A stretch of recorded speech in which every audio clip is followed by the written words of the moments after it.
Ganitong pagprito rin ba ng manok ang gusto mo? Yung simple lang pero noot hanggang buto ang lasa? Buong manok kasi nakaluwag-luwag tayo ngayon. Ha? Hahatiin natin to. Yan o. Ganyan na butterfly na, huhugasan ko lang. Yan o, malinis na. Kawali na may tubig, painitin natin to. Titimplahan natin ng asin. Yan. Asukal. Pamintang buo. Sibuyas. Bawang. Sili optional kung gusto mo lang ng medyo maanghang. At tanglad pang pabango. Kung wala kang tanglad, okay lang wala. Haluin. Takpan at pakuluin muna natin. Ito na kumukulo na. Magsasabaw talaga tayo guys. Charot lang. Yan, hininaan ko yung apoy. Maliligo na sa hot spring tong manok. Takpan natin. At pakuluin natin to sa mahinang apoy lang sa loob ng 20 minutes. Check natin pagkaraan ng 10 minutes. Grabe guys, ang bango, nag-aamoy tinola. Babalik ta rin natin to para kabila naman yung malublob. Takpan ulit at hayaan pa natin ng 10 minutes para 20 minutes lahat-lahat. Pagkaraan ng 20 minutos, hanguin.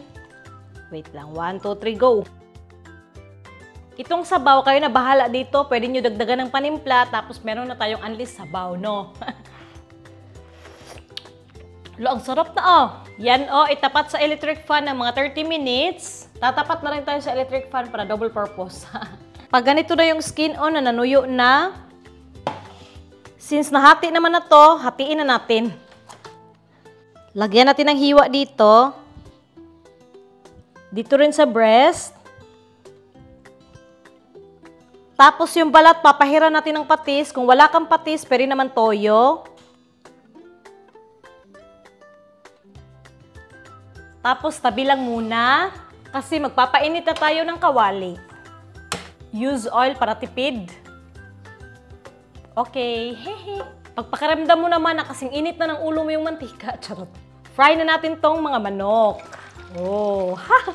Tapos kabila naman. Oh, wow.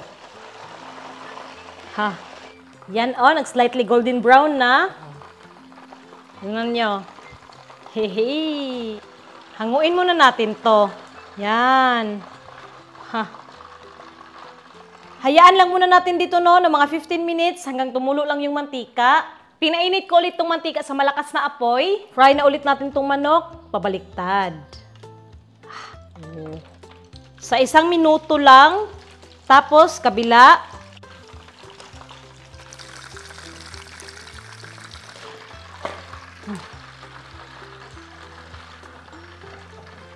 Ganito lang yung masarap o, simple lang pero nuot yung lasa. Kayo na bahala sa sausawan niya pero ako gagawa na ako ng pinakamadaling gravy. Yung gravy na hindi lasang karton. Evap yung maliit na lata. Tubig 1 lata. Toyo 1 takip. Paminta. Kalahating beef cube lang at 1 kutsarang harina. Haluin. Ayan, nahalong-halo na. Buksan na yung apoy. Sa mahina lang. Ukay-ukayin lang hanggang matunaw yung beef cube at lumapot. Pag ganito na kalapot, oh. Oh. Okay na to. Patayin na yung apoy. Subukan na natin to, no? Ha. Tingnan nyo, oh. Oh, juicy sa loob. Saw-saw. Oh. Yung walang gravy nga. Grabe, ang sarap. Ulam namin to ngayon guys, lunch. Kukuha ko ng kanin.